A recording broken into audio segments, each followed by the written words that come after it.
రాష్ట్ర రెడ్డి జేఏసీ ఆధ్వర్యంలో ఈ నెల 6వ తారీఖున జరగనున్న రెడ్డి ప్రజాప్రతినిధుల సన్మాన మహోత్సవ కార్యక్రమానికి జిల్లా నలుమూలల నుంచి రెడ్డి కుల బాంధవులు కదిలి వచ్చి సన్మాన మహోత్సవాన్ని విజయవంతం చేయాలని జిల్లా రెడ్డి జేఏసీ అధ్యక్షులు ఐలేని మల్లికార్జున్ రెడ్డి పిలుపునిచ్చారు. ఈ రోజున అక్కన్నపేట మండలం కట్కూరు గ్రామంలో విలేకరుల సమావేశంలో ఐలేని మల్లికార్జున్ రెడ్డి మాట్లాడుతూ ఈ రెడ్డి ప్రజాప్రతినిధులను ఆహ్వానించడం జరిగింది.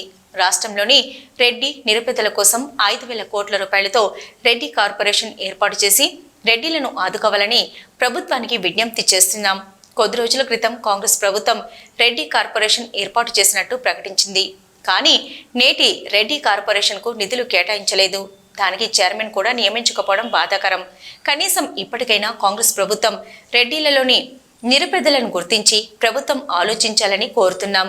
ఈ విలేకరుల సమావేశంలో రెడ్డి జేఏసీ జిల్లా మహిళా విభాగం అధ్యక్షురాలు కేసిరెడ్డి శశికళ రెడ్డి, గూడ పద్మనాయకులు ముకుందరెడ్డి, దశరథ్ రెడ్డి, శోభా మంజుల రామరెడ్డి, కవా తిరుపతి రెడ్డి తదితరులు పాల్గొన్నారు. అక్టోబర్ 6వ తారీఖు ఆదివారం రోజున రెడ్డి ప్రజాప్రతినిధులకు సన్మాన మహోత్సవం జరగనున్నది.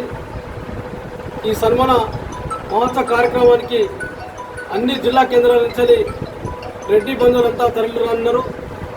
ఈ రోజున సిద్దిపేట జిల్లా రెడ్డి జేఏసీ ఆధ్వర్యంలో అక్కన్నపేట మండలం కట్కూరు గ్రామ రెడ్డి సంఘం నాయకులను కూడా కలవడం జరిగింది. 6వ తారీఖు ఆదివారం జరగనున్న రెడ్డి ప్రజాప్రతినిధుల మహోత్సవానికి అక్కన్నపేట మండల రెడ్డి సంఘ నాయకులను, అదేవిధంగా కట్కూరు రెడ్డి సంఘ నాయకులను కూడా ఆహ్వానించడం జరుగుతుంది. ఈ రోజున అదేవిధంగా రెడ్డి సమస్యల సాధన కోసం రెడ్డి జేఏసీ ఉద్యమిస్తుంది. అందులో భాగంగానే రెడ్డి ప్రజాప్రతినిధులను గుర్తించి ఈ రాష్ట్ర ప్రభుత్వం ఏదైతే కార్పొరేషన్ ఇస్తా అని చెప్పిందో 5,000 కోట్ల రూపాయలతో నిధులు కేటాయించి పూర్తి స్థాయిలో కార్పొరేషన్ ఏర్పాటు చేసి దాని చైర్మన్ను నియమించాలని చెప్పేసి కాంగ్రెస్ ప్రభుత్వాన్ని కోరడం జరుగుతుంది.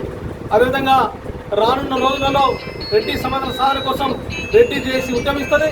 అదేవిధంగా ఈ ప్రభుత్వాలు కూడా ఈ అమలు చేస్తున్న సంక్షేమ పథకాలను కూడా రెడ్డిలో నిరుపేదలకు అందించాలని చెప్పేసి రెడ్డి జేఏసీ డిమాండ్ చేస్తుంది. అదేవిధంగా రేపు జరిగే కార్యక్రమాన్ని పూర్తి స్థాయిలో విజయవంతం చేయాలని రెడ్డి బంధువులందరినీ సిద్దిపేట జిల్లా రెడ్డి జేఏసీ పక్షాన కోరుతున్నాం.